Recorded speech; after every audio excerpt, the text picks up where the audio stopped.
Schools must recruit up to 900 overseas teachers in the next few months to ensure they are fully staffed next year. Principals say some foreign teachers struggle with the New Zealand school system, but they have to look to other countries because there are not enough local teachers to fill all those vacancies. The government is spending $40 million on advertising, relocation grants and finder's fees to attract teachers from overseas, which also includes luring New Zealanders home. Here's our education correspondent John Gerritsen. Scottish teacher Rachel Hudson has been teaching in Auckland's Randwick Park School since August. I've been to New Zealand before and knew I wanted to come to New Zealand to work, and Auckland seemed to be the best place to find a job quite easily. It's been really easy to adjust. The curriculum is quite similar in New Zealand and in Scotland, and everybody's been so welcoming. Any questions I've got, they've answered straight away, and they've really helped me. The government wants to attract 900 teachers like Rachel to work in New Zealand schools next year, more than double its original target, and she believes many will be keen to work here. New Zealand and Auckland, it's so attractive. It was always attractive to me, but even to my colleagues back in Scotland, they were saying how jealous they were. The lifestyle is just so different from Scotland. There's so much more emphasis on the children being healthy and outdoors, and the work-life balance is actually a lot better.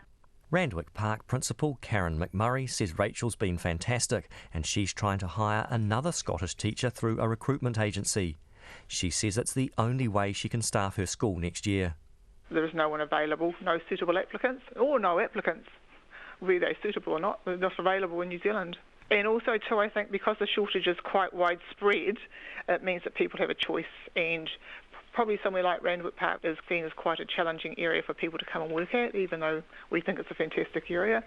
Karen McMurray says the government's $10 million boost to spending on overseas recruitment for next year will help, but it's just a temporary solution to the teacher shortage. It's fine. Yes, anything will help. But as I said, it's kind of like putting a band-aid over a bigger problem, isn't it? Karen McMurray says the shortage has already forced her to close one of the school's 3 bilingual Māori classes because she cannot find a Māori-speaking teacher, and that's a problem foreign teachers won't solve. In the capital, the principal of South Wellington Intermediate, Tracy Liddall, says she needs to hire at least 3 teachers next year, and she's considering foreign teachers because there are so few local applicants. We will consider overseas teachers, absolutely. We have to.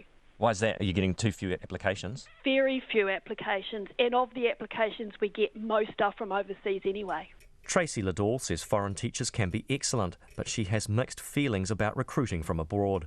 Most overseas teachers have got no understanding of the New Zealand curriculum, and the New Zealand curriculum is quite different and far less prescriptive than operates in most countries, so it's quite a big culture shock for teachers who come into the New Zealand system, and it also puts extra pressure on the New Zealand teachers who are already here to try to get them up to speed.